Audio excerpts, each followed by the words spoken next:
Hello again, everybody, and welcome back to SFF180.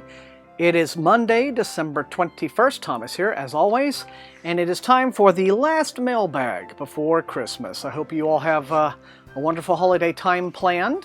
It's a modest set of books here. I'd say about half a dozen packages, but as I told you, it is slowing down for the holidays. You did not miss a mailbag last week, by the way. There wasn't one. So that's what I mean by slowing down. But this looks like the last hurrah before all of the publicists go home to spend the holiday and the New Year's with their families. And so let's get to it, shall we? And this first package comes from Random Penguin. And it is the finished copy edition, the hardcover of China Mieville's This Census Taker, which, as you know by now, I have reviewed on this channel. This, I am now being told, comes out in hardcover from Del Rey Books on January the 12th. It says, for readers of George Saunders, Kelly Link, David Mitchell, and Karen Russell, but above all, for readers of China Mieville, The Census Taker is a stunning, uncanny, and profoundly moving novella from multiple award-winning and best-selling author China Mieville. So on January 12th, This Census Taker by China Mieville from Del Rey Books. And this next one comes from the Hachette people, and I can tell because it's in one of these frustrating vacuum-sealed packages here. All right, space opera fans, this is a new book by Michael Cobley. It is the beginning of a new series of his. The series is called Humanity's Fire. And the first book is called Ancestral Machines. This comes out from Orbit in January. As always with Orbit, there is no sell sheet included, so I can't tell you the exact day, but this is a January title.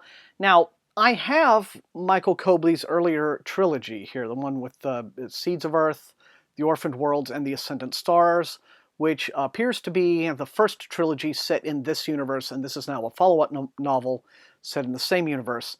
I have those, and so maybe this is another bit of a prompt that I need to get caught up with those. But if you are a fan of those space operas, here is a new one, Ancestral Machines. Comes out from Michael Cobley from Orbit in January. And this is a HarperCollins package.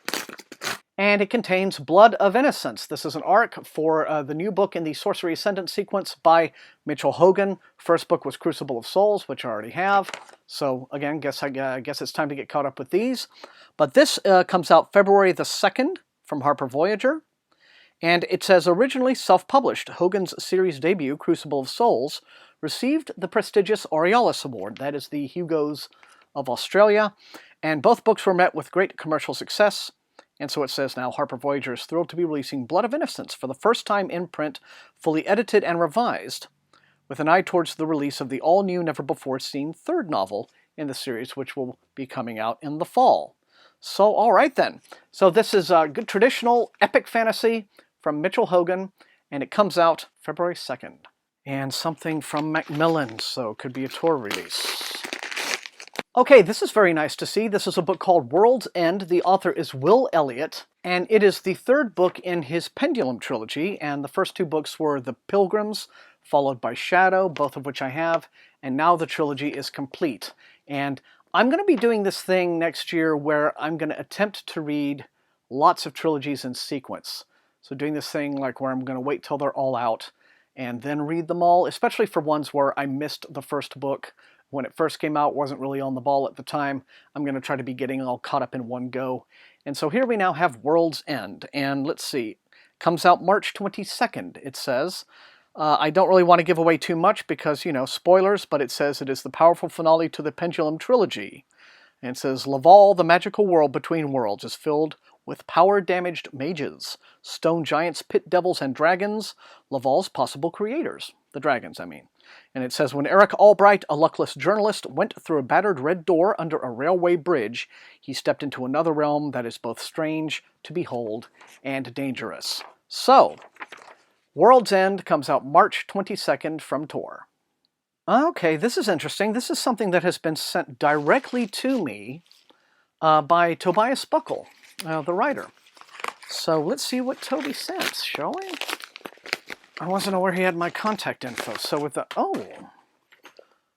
Right, so this is a book called Xena Wealth, the Collection, and it is a collection of short stories, I guess, that take place in the same universe as Tobias Buckle's Xena Wealth trilogy, and that series came out from Tor, and then it was recently re-released. And if you missed it the first time around, it's fascinating. It's one of those series that gets better with each book. Like, it starts out, like, first book's pretty decent, and then it gets a little bit better, and then the third book was, like, really exciting, just great high adventure. Let's see, the books were, Crystal Rain. The first one came out in 2006, and then the second book was Ragamuffin, and that was a Nebula finalist, by the way.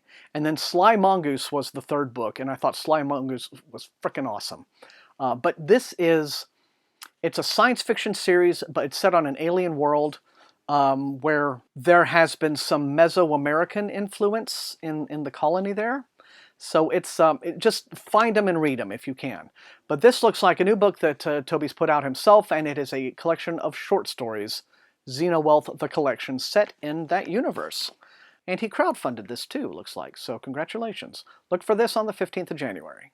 And this last one is a Tor title. Okay, this is a book that I have been aware of since at least last summer at the Nebula weekend that I went to. Lawrence was there, Lawrence M. Schoen, the writer, and he had some arcs of this that he was signing, but there was only a very limited supply, and I didn't manage to get my hands on one. But this is a new book called Barska, the Elephant's Graveyard. It comes out on the 29th, so a little bit after Christmas, although I think I've seen this on the shelves at least one Barnes & Noble already, so sometimes they put these things out a little bit early.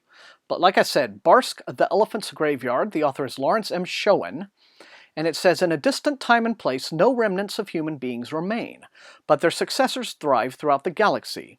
These are the offspring of humanity's genius, animals uplifted into walking, talking, sentient beings. The Fant are one such species, anthropomorphic elephants, ostracized by other races and long ago exiled to the rainy ghetto world of Barsk.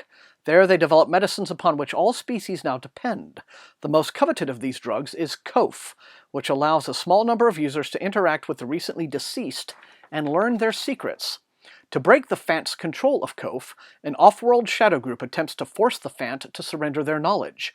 Jorel, a Fant speaker with the dead, is compelled to question his deceased best friend, who years ago mysteriously committed suicide. In so doing, Jorel unearths a secret the powers that be would prefer to keep buried forever. Meanwhile, his dead friend's son, a physically challenged young Fant named Pislow, is driven by disturbing visions to take his first unsteady steps towards an uncertain future. And featuring a wildly diverse universe of anthropomorphized creatures, this takes the diversity concept pretty much to its zenith, I think. This heartfelt and wonderfully weird book is a space opera about kindness and memory that will amaze readers with its imagination and gripping pathos. So, out imminently, if you can't find it already, Lawrence Schoen's Barsk, the Elephant's Graveyard. How can you lose, people? It's elephants. All right? I guess it would be pachyderm punk, packy punk, trunk punk. And that is all we have for this episode of the Mailbag. Everybody, thank you once again for joining me. You know the drill. Any of these look really interesting and exciting to you, any of the ones that you want to see me prioritize in the review queue, light up those comments. And otherwise, if you enjoyed watching, please hit that like button, share the video far and wide with your SFF reading friends, and above all, please subscribe. That is how SFF180 grows. Also, if you haven't watched it yet, and you should have by now, my 16 and 16 most anticipated SFF for next year. That video's been up about a week, so go and check it out, like I said, if you haven't done so. And until I see all of you next time, have a safe and wonderful holiday, and happy reading.